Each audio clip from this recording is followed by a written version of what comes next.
आज के इस क्लास में हम लोग पढ़ने वाले हैं लाइट का सेकेंड पार्ट। ठीक है, तो पिछले क्लास में हम लोग पढ़े थे रिफ्लेक्शन ऑफ लाइट के बारे में। दोस्तों आज के इस क्लास आइए अब हम लोग शुरू करते हैं। ये रिफ्लेक्शन ऑफ लाइट का डायग्राम है दोस्तों, तो आइए समझते हैं इसे। ये रहा इंसिडेंट रे और ये रहा रिफ्लेक्टेड रे। हम लोग पढ़े थे कि आखिर हम लोग रिफ्लेक्शन ऑफ लाइट किसे कहते हैं। दोस्तों हम लोग पढ़े थे कि जब कोई लाइट रे फॉल करता है तो वह क्या करता है, उस सरफेस से स्ट्राइक करने के बाद वह बाउंस बैक हो जाता है। ठीक है, उस प्रोसेस को हम लोग क्या कहते हैं, रिफ्लेक्शन ऑफ लाइट। तो उसी चीज़ को हम लोग इस डायग्राम के माध्यम से समझेंगे। जब कोई इंसिडेंट रे मिरर पे फॉल करता है तो वह फिर क्या करता है, वह रिफ्लेक्ट कर जाता है। ठीक है, और बीच में जो है दोस्तों है वह क्या होता है, नॉर्मल रे। अब देखिए जितना डिग्री से इंसिडेंट रे फॉल करता है उतना ही डिग्री से वह बाउंस बैक होकर वापस लौट जाता है। तो दोस्तों ये रहा इंसिडेंट रे और ये रहा रिफ्लेक्टेड रे, और ये बीच का जो लाइन है वो क्या है, नॉर्मल लाइन है, नॉर्मल रे। अब देखिए जो ये दोनों बीच का जो एंगल बनता है, जो एंगल ऑफ इंसिडेंस के साथ जो एंगल बनता है जिसे हम लोग एंगल ऑफ इंसिडेंस कहते हैं, और जो रिफ्लेक्टेड रे के साथ में जो एंगल बनता है उसे हम लोग एंगल ऑफ रिफ्लेक्शन कहते हैं दोस्तों। और जहाँ पे तीनों रे आकर मिलता है उसे हम लोग पॉइंट ऑफ इंसिडेंस कहते हैं दोस्तों। जो यह मिरर है जिसका सरफेस क्या है, पॉलिश्ड है। इसे एक बार और अच्छी तरह से समझते हैं। हम लोग पढ़े थे पहले रिफ्लेक्शन ऑफ लाइट आखिर किसे कहते हैं, तो उसमें हम लोग पढ़े थे कि जब कोई लाइट रे किसी सरफेस पे जब फॉल कर में बैक कर जाता है। ठीक है, तो दोस्तों ये चीज़ हम लोग समझ गए थे। इसके बाद देखिए हम लोग शुरू करते हैं लॉज ऑफ रिफ्लेक्शन कि आखिर रिफ्लेक्शन का क्या रूल है, नियम है। तो दोस्तों इसका रूल फर्स्ट है, the incident ray, reflected ray and normal lie at point of incidence in same plane. मतलब कहने का अर्थ यह हुआ कि जो इंसिडेंट रे है, नॉर्मल रे है और जो रिफ्लेक्टेड रे है वह तीनों कहाँ पे लाई करता है, पॉइंट ऑफ इंसिडेंस पे और सेम प्लेन पे दोस्तों लाई करता है। सेम प्लेन कहने का अर्थ हुआ या सेम प्लेन। ठीक है, और इसका सेकेंड रूल है, the angle of reflection is equal to angle of incidence. मतलब कि जितना डिग्री से एंगल बनाकर वह स्ट्राइक करता है उतना ही डिग्री एंगल्स बनाकर वह क्या करता है, रिफ्लेक्ट करता है दोस्तों।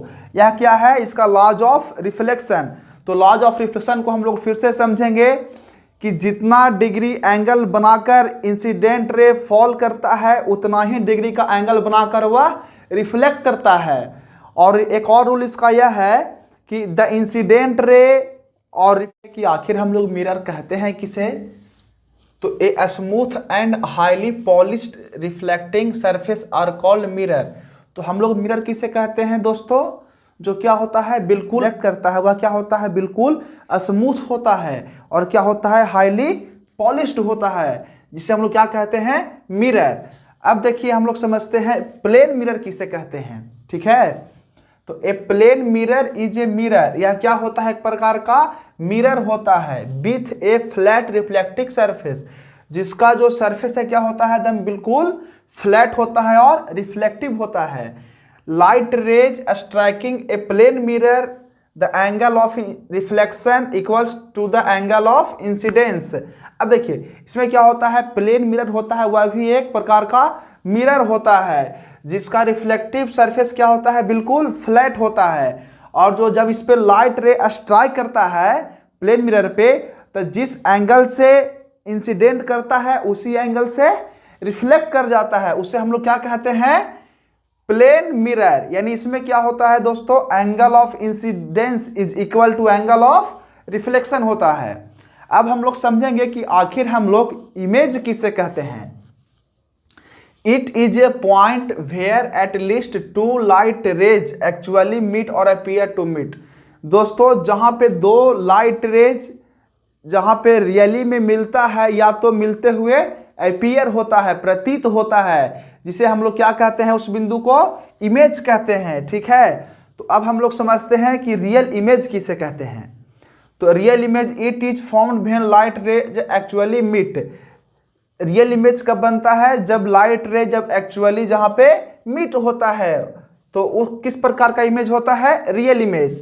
Can be obtain on screen. जब हम लोग सिनेमा हॉल में जब फिल्म देखने जाते हैं तो जो वह पिक्चर जो हम लोग देखते हैं वहाँ पे, वह क्या होता है? रियल इमेज होता है। ठीक है, अब क्या होता है थर्ड में? Laterally inverted. दोस्तों अब हम लोग समझेंगे कि आखिर हम लोग लैटरली इन्वर्टेड कहते किसे हैं। तो देखिए यह क्या है? मिरर है। ठीक है, और यहाँ पे लिखा हुआ है ग्रीन, GREEN। अब देखिए दोस्तों, जैसे ही हम लोग ग्रीन को मिरर के सामने जब यहाँ पे देखते हैं तो यह क्या हो जाता है? बिल्कुल सीधा दिखने लगता है। अब देखिए इसमें चेंजिंग क्या हो रहा है कि यहाँ पे जो G है वह G कहाँ है? राइट साइड है, बट जब उसका पिक बनता है तो कहाँ पे चला आता है? लेफ्ट साइड में दोस्तों। अब N जो है, N कहाँ है? वह लेफ्ट साइड में है, बट जब उसका पिक्चर बनता है तो कहाँ पे चला आता है? राइट साइड में।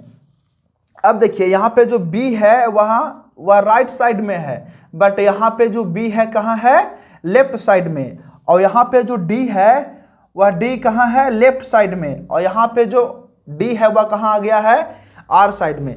इसको फिर समझिए। तो अब हम लोग देखेंगे वर्चुअल इमेज किसे कहते हैं। वर्चुअल इमेज क्या होता है? It formed when light rays appear to meet. मतलब जब लाइट रे है वो केवल प्रतीत होता है कि कहीं पे जाकर मिलेगा, तब वहाँ पे क्या बनता है? Virtual image. और देखिए जो virtual image cantt B obtained on screen. हम लोग वर्चुअल इमेज को कभी भी किसी स्क्रीन पे नहीं देख सकते हैं। जैसे हम लोग आईना देखते हैं तो वह क्या होता है? Real image. बट जो वर्चुअल इमेज होता है वह हम लोग स्क्रीन पे कहीं नहीं देख सकते हैं। और यह क्या होता है? हमेशा इरेक्ट, मतलब सीधा होता है।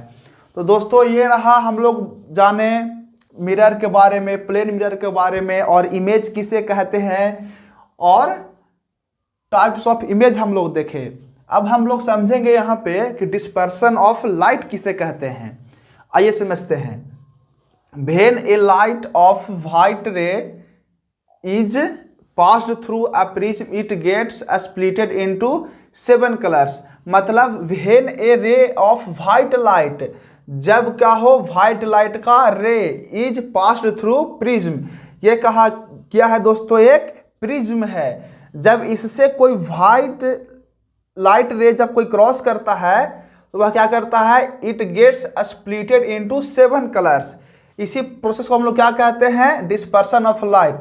अब हम लोग समझेंगे इसको आसानी तरह से। अब देखिए क्या कर रहा है, जब किसी प्रिज्म से व्हाइट लाइट जो है वह जब क्रॉस करता है तो वह क्या करता है? 7 कलर में टूट जाता है। इसी प्रोसेस को हम लोग क्या बोलते हैं? Dispersion of light. जब व्हाइट लाइट रे है, जब किसी प्रिज्म से, ग्लास प्रिज्म से जब क्रॉस होता है तो वहाँ क्या होता है? वह 7 कलर में स्प्लिट हो जाता है, टूट जाता है। उसे हम लोग क्या कहते हैं? Dispersion of light. अब देखिए इसे हम लोग डायग्राम के द्वारा समझेंगे। ये रहा व्हाइट लाइट, ये रहा ग्लास प्रिज्म। इससे जैसे ही जब व्हाइट लाइट जब रे जब क्रॉस करता है तो वहाँ पे 7 कलर में टूट जाता है, और टूटने के बाद फिर वो एंगल बनाकर पुनः फिर प्रिज्म से वापस निकल जाता है। तो जो सबसे ऊपर होता है जिसे हम लोग बोलते हैं रेड कलर, उसके नीचे कौन होता है? ऑरेंज कलर, और उसके नीचे होता है येलो कलर, और उसके नीचे होता है ग्रीन कलर, और उसके नीचे होता है ब्लू, उसके नीचे होता है इंडिको, और सबसे नीचे होता है वायलेट। अब इसी पैटर्न को हम लोग क्या कहते हैं? विबग्योर। V से वायलेट, I से इंडिको, B से ब्लू, G से ग्रीन, Y से येलो, O से ऑरेंज, R से रेड। अब दोस्तों हम लोग समझे कि आखिर हम लोग डिस्पर्सन ऑफ लाइट किसे कहते हैं। तो जब किसी ग्लास प्रिज्म से व्हाइट लाइट रे जब क्रॉस करता है तो वह 7 कलर्स में स्प्लिट हो जाता है। इसे हम लोग क्या कहते हैं? Dispersion of light. अब हम लोग समझेंगे कि स्पेक्ट्रम किसे कहते हैं। The coloured pattern obtained on A screen after dispersion of light. जब क्या होता है? डिस्पर्सन ऑफ लाइट होने के बाद में जो हम लोग का कलर्ड पैटर्न जो हम लोग को प्राप्त होता है उसी को हम लोग क्या कहते हैं दोस्तों? स्पेक्ट्रम कहते हैं। तो ये रहा दोस्तों लाइट का सेकेंड पार्ट वीडियो। यदि आप लोग को यह वीडियो पसंद आ रहा होगा तो चैनल को